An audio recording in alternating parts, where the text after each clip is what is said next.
Recevoir une amende, quelle qu'elle soit, n'est jamais agréable. Mais quand on n'a pas commis de faute, pour la bonne raison que notre voiture était déjà vendue à la date de l'infraction, c'est carrément pénible. Si vous avez déclaré la cession sur le site de l'Agence nationale des titres sécurisés, ANTS, dans les 15 jours, comme la loi l'exige, vous n'aurez pas à supporter ce forfait post-stationnement ou toute autre amende. Le FPS est ici à la charge de l'acquéreur si l'infraction est intervenue après la vente de la voiture. Mais alors, comment se fait-il que ce soit le vendeur qui ait reçu l'amende, direz-vous?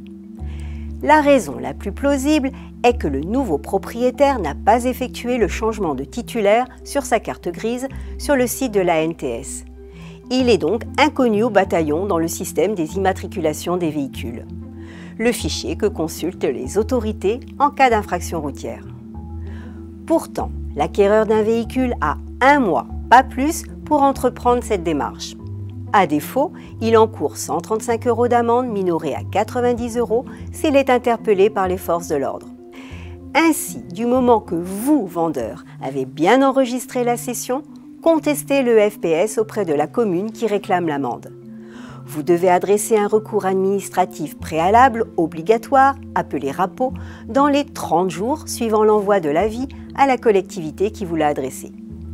Joignez à votre requête la déclaration de cession du véhicule et l'accusé d'enregistrement dans le système d'immatriculation des véhicules. Vous devriez ainsi obtenir le classement sans suite du forfait poste de stationnement. A l'inverse, si vous n'aviez pas déclaré la vente dans les 15 jours suivant la cession et avant l'émission de l'avis de paiement de recouvrement, le FPS resterait à votre charge. À la semaine prochaine!